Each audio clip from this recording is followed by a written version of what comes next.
서초동본부사 김철중입니다. 오늘은 집행공탁에 대해서 알아보도록 하겠습니다. 그 중에서도 채권 가압류를 원인으로 하는 공탁에 대해서 알아볼 건데요.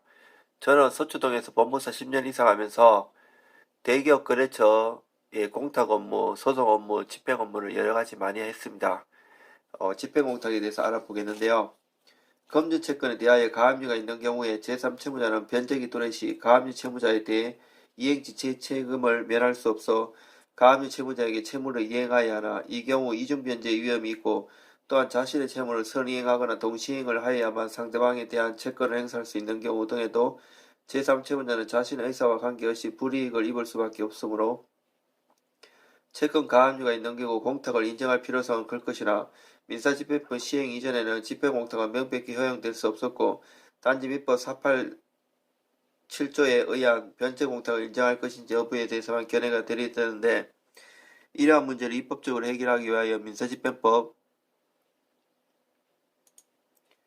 248조 1항을 준용할 수 있는 민사집행법 291조를 두어 채권 가압류의 경우에도 제3채무자가 공탁을 할 수 있도록 하였습니다.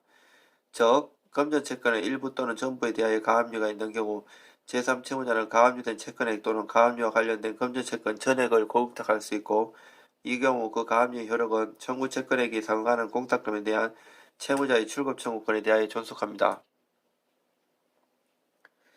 채권 가압류가 있는 경우에 제3채무자는 민사집행법 291조에 의해 준용되는 248조 1항을 근거 조항으로 하여 공탁을 할 수 있게 되었고, 이와 같이 민사집행법 규정 형식으로만 본다면 채권 가압류로 인한 공탁은 채권 압류로 인한 공탁과 동등하게 집행공탁으로 할 수 있습니다. 그러나 채권 가압류를 원인으로 하는 공탁은 채권 압류를 원인으로 하는 공탁과는 달리 공탁 및 사유신고와 동시에 배당 절차가 진행되지 않고 가압류 효력은 그 청구 채권액에 해당하는 공탁금액에 대한 가압류 채무자의 공탁금 출구 청구권에 존속하는 것으로 보므로, 그러한 측면에서는 채권 가압류를 원인으로 하는 공탁은 원래의 채권자의 가압류 채무자를 비공탁처로 하는 일종의 변제공탁으로 볼 수도 있을 것입니다. 금전채권의 일부 또는 전부에 대하여 가압류가 있는 경우에 제3채무자는 가압류된 채권액 또는 가압류와 관련된 금전채권의 전액을 공탁할 수 있고, 공탁 이후 그 가압류 효력은 그 청구 채권액에 해당하는 공탁금액에 대한 가압류 채무자의 출구 청구권에 대하여 존속하게 됩니다.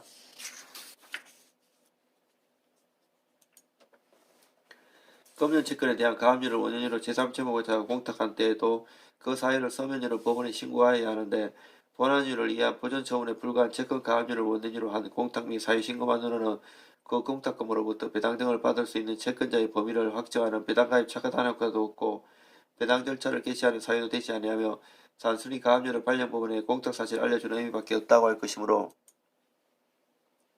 그 신고는 집행법원이 아닌 가압류 발령법원에 하여하며, 복수의 가압류 명령이 있는 경우에는 제3채무자에게 먼저 송달된 가압류 명령을 발령한 법원에 신고를 하여야 합니다. 제3채무자가 가압류된 채권액에 대하여만 공탁한 경우 피공탁자인 가압류 채무자는 가압류가 실효되지 않는 한 공탁금의 출금을 청구할 수 없고, 가압류 채권자가 가압류를 본압류로 이전하는 압류명령이 국가에 송달되면 공탁가는 즉시 압류명령을 발령법원에 그 사유를 신고해야 하며, 가압류 채권자는 집행법원의 지급위탁에 의하여 집행법원으로부터 발급받은 직업적 명세를 첨부하여 공탁금을 출금 청구할 수 있습니다. 제3채무자가 가압류에 관련된 금전채권 전액을 공탁한 경우 공탁금 중에서 가압류 효력이 미치는 부분에 대하여는 가압류 채권자가 가압류를 본압류로 이전하는 압류명령이 송달되면 공탁가는 즉시 압류명령을 발령법원에 그 사유를 신고하여야 하고, 가압류 채권자는 집행법원의 지급위탁에 의하여 집행법원으로부터 발급받은 직업적 명세를 첨부하여 공탁금을 출금 청구할 수 있습니다. 가압류 효력이 미치지 않는 부분에 대하여는 가압류 효력이 존속하지 않게 되므로 피공탁자인 가압류 채무자는 변제공탁의 예에 따라 공탁 통지서를 첨부하여 그 부분에 해당하는 공탁금을 출금 청구할 수 있으며, 공탁자는 가압류 발령법원으로부터 공탁서를 보관하고 있다는 사실을 증명하는 서면을 그보다 공탁금을 해서 청구할 수 있습니다. 이상 집행공탁에 대해 알아보았습니다. 집행공탁뿐 아니라 변제공탁, 보증공탁, 몰치공탁 이런 거 모두 다 하니까요. 의뢰 주시면 최선을 다해서 도와드리겠습니다.